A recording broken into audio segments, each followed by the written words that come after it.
Hi Bhushan, Hello, how are you? How are we doing today? I'm doing very well. Coffee first.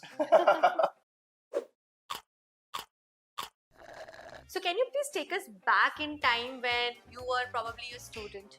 So what were your regular hangout places or katta as we say in Marathi, and what are the things that you ate? So life has been different. Like when I started coming to college, I used to travel by bus and I used to make fun of it. Like because buses, all of the friends they will either have chauffeur-driven cars where kids are Oh getting drawn really? from getting drawn from their cars or their bikes, and I used to travel by bus. So anybody used to ask me, "How do you travel?" I used to be like, they're like, "Oh, car." I'm like, "No, bus."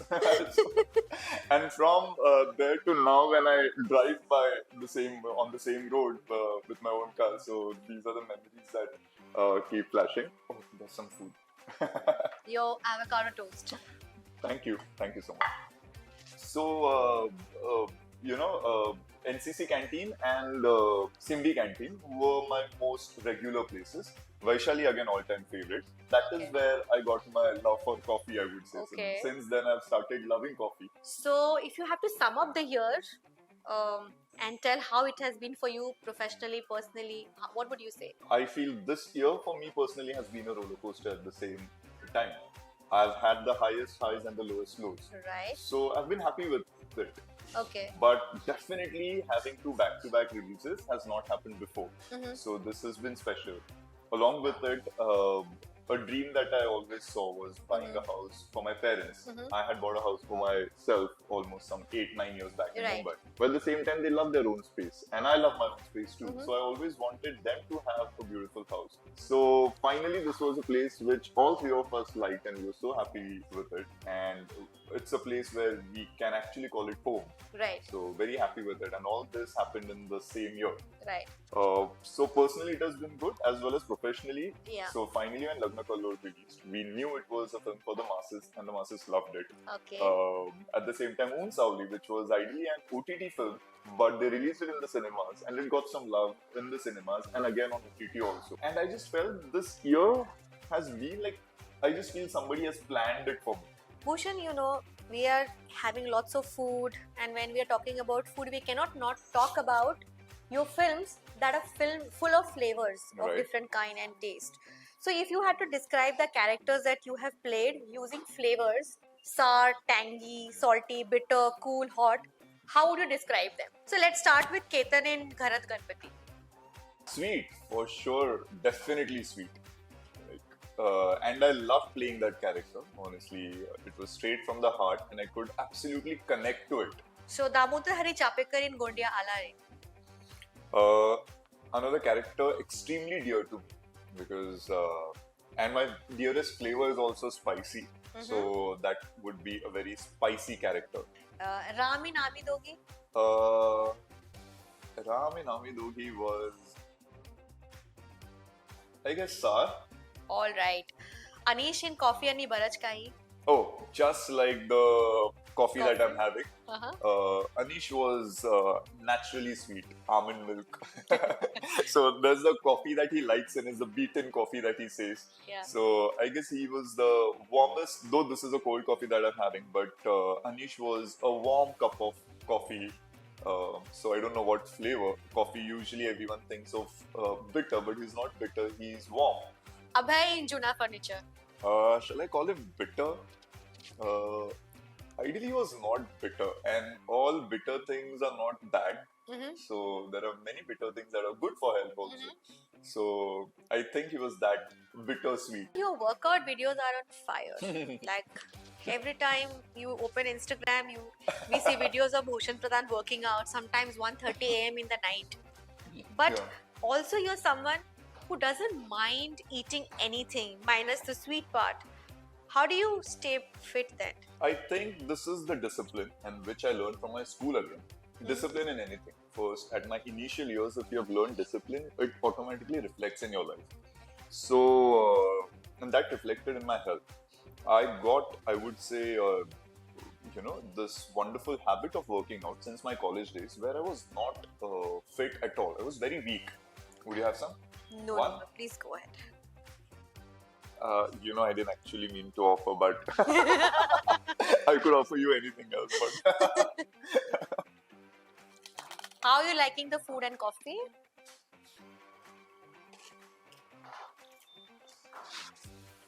Just. Do I need to say anything? No. I didn't pause to answer the question. Lovely, lovely, lovely. Absolutely loved it. The last time we spoke, and my colleague is a witness. Mm-hmm. You said you are happily single and you're enjoying being single. You know, is the status still the same or has it changed? Has there been a development? The status is still the same. Right? You meant the happiness status, right? So all it says, yes, I'm happy. Honestly, I genuinely love to keep my private life private, not with friends. But I think these days, relationships have become very fragile. So I like to keep it a little personal till the point there's something like, you're very sure about, very confident about.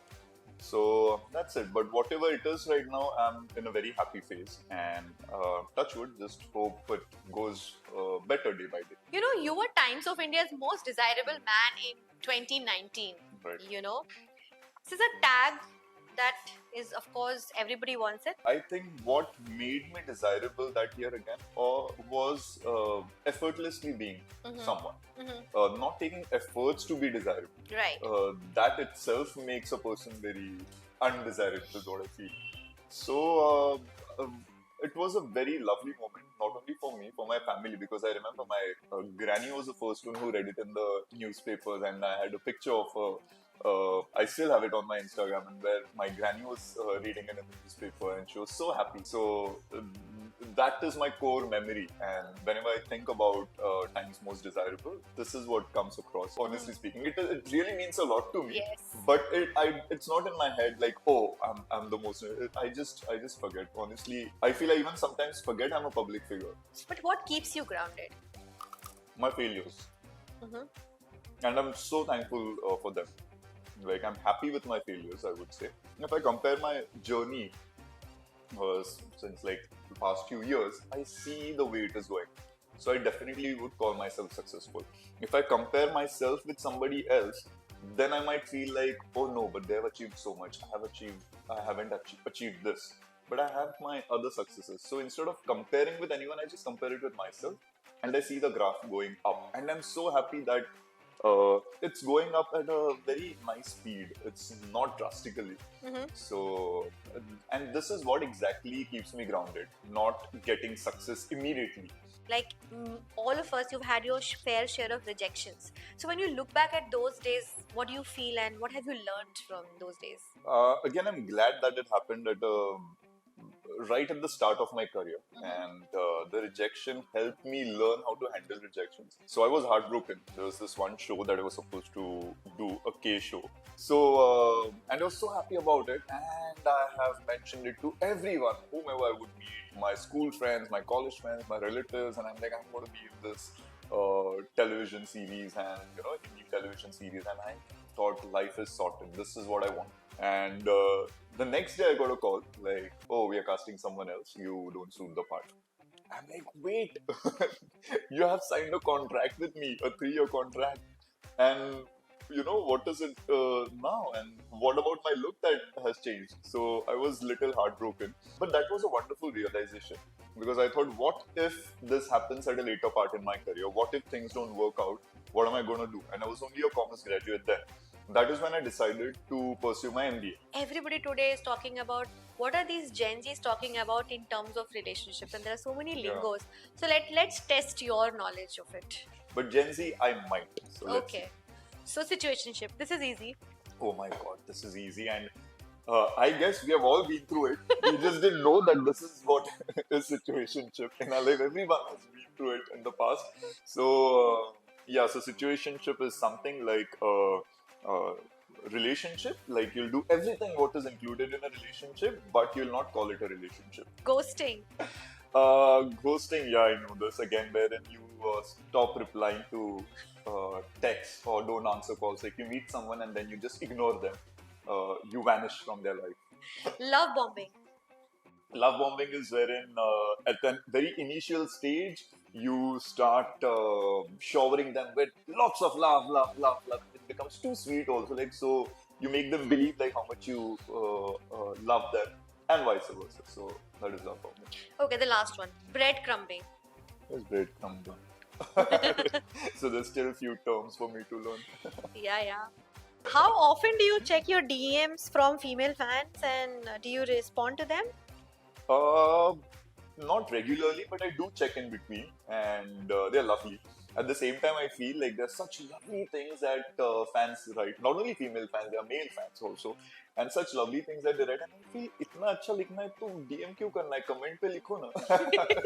So that everyone knows. Yeah, everyone knows it's something like when you have such nice things to say, say it publicly. Nowadays, it happens like you have something bad to say, you'll say it on comments, and nice things you would DM. So shouldn't it be the other way around? Theatre, television, films, OTT. What's next for you? What are the projects? As an actor, I've really been happy, as you rightly mentioned. But at the same time, predominantly, I've worked in the Marathi industry. Right. And I want to work in other languages. So it's not just Hindi industry. I want to do Bengali films. I want to do South Indian languages. I've learned a little bit of Tamil. So I want to do a Tamil film. I would like to do a Kannada, Malayalam film. And there was a Malayalam film was offered to me, which eventually didn't work out. A Telugu film that was offered to me. So I want to work in different languages.